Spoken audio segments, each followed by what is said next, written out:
پاکستان کا وہ وزیراعظم جو دودھ فروش تھا اور دودھ فروش سے وزیراعظم بنا، رلا دینے والی داستان۔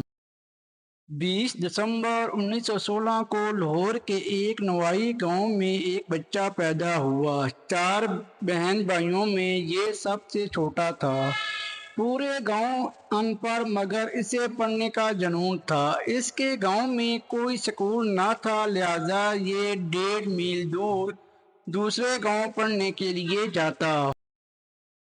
گھر سے سکول تک کا سفر پیدل طے کرتا۔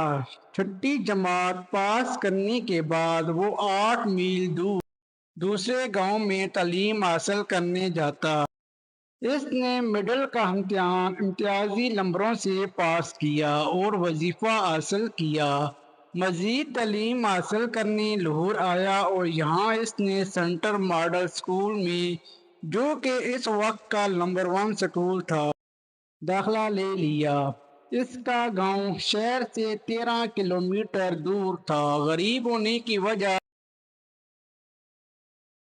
اپنی تعلیم جاری رکھنا مشکل تھی، مگر اس نے مشکل حالات کے سامنے ہتھیار نہ پھینکے بلکہ ان حالات کے مقابلہ کرنے کی ٹھانی۔ اس نے تہیہ کیا کہ وہ گاؤں سے دودھ لے کر شہر میں بیچے گا اور حاصل ہونے والی آمدنی سے اپنی تعلیم جاری رکھے گا۔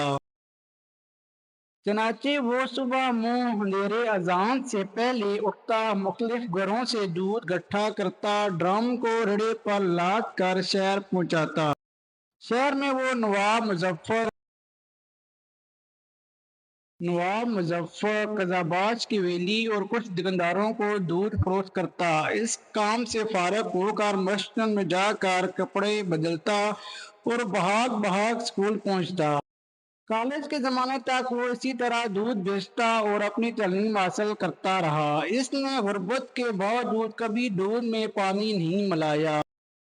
بچپن میں اس کے پاس سکول کے جوتے نہ تھے۔ سکول کے لیے بوٹ بہت ضروری تھے۔ جیسے تیسے کر کے اس نے کچھ پیسے جمع کر کے اپنے لیے جوتے خریدے۔ اب مسئلہ یہ تھا کہ اگر وہ گاؤں میں بھی جوتے پہنتا تو وہ جلد ہی گھس جاتے۔ چنانچہ وہ گاؤں سے والد کے دیسی جوتے پہن کے آتا اور شہر میں جہاں دودھ کا برتن رکھتا وہاں اپنے بوٹ کپڑوں میں لپیٹ کر رکھ دیتا اور اپنے سکول کے لیے جوتے پہن کے سکول چلا جاتا۔ والد سارا دن اور بیٹا ساری رات ننگے پاؤں پھرتا۔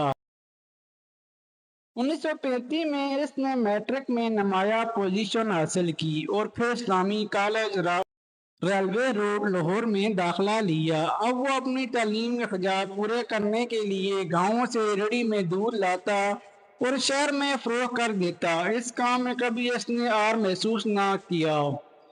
فرسٹ ایئر میں اس کے پاس کوٹ نہ تھا اور کلاس میں کوٹ پہننا لازمی تھا، چنانچہ اسے کلاس سے نکال کر غیر حاضری لگا دی جاتی۔ اس معاملے کا علم اساتذہ کو ہوا تو انہوں نے اسے ذہین طالب علم کی مدد کی۔ نوجوان کو پڑھنے کا بہت شوق تھا۔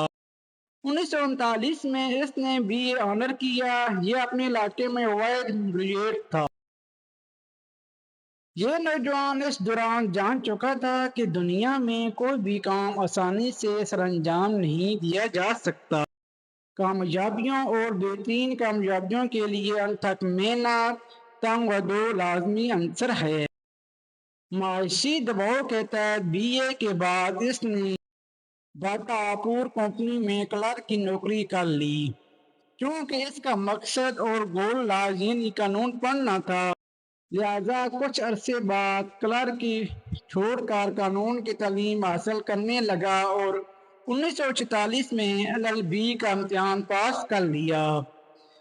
1950 سے باقاعدہ پریکٹس شروع کر دی۔ اس پر خدمات آگے بڑھنے کا بھوت سوار تھا۔ اس نے لوگوں کی مدد سے اپنے علاقے میں کئی تعلیمی ادارے قائم کیے۔ اس جذبے کے تحت 1965 میں مغربی پاکستان اسمبلی کا الیکشن لڑا اور کامیاب ہوا۔ پیپلز پارٹی کے روٹی کپڑا اور مکان کے نعرے سے متاثر ہو کر اس میں شامل ہو گیا۔ 1970 میں پیپلز پارٹی کے ٹکٹ پر ایم این اے منتخب ہوا اور نواب مظفر قزاق بخش کے بھائی کو، جن کے گھر یہ دودھ بیچا کرتا تھا، شکست دی۔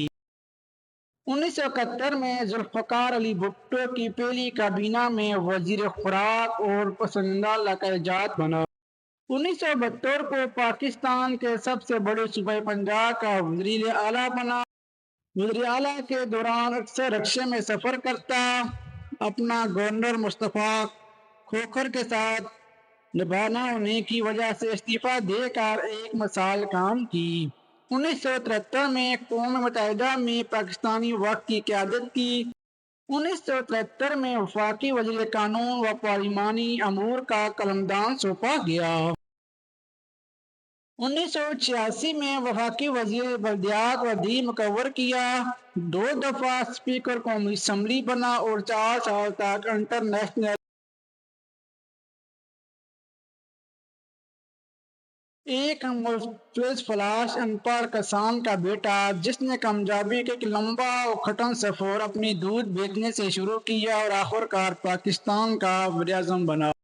یہ پاکستان کا منفرد وزیر اعظم تھا جو ساری عمر لاہور میں لکشمی منشی میں کرائے کے مکان میں رہا، جس کے دروازے پر کوئی دربان نہ تھا، جس کا جنازہ اسی کرائے کے گھر سے اٹھا، جو لوٹ کسوٹ سے دور رہا، جس کی بیوی اس کی وزیر اعظمی کے دوران رکشوں اور ویگنوں میں دھکے کھاتی پھرتی۔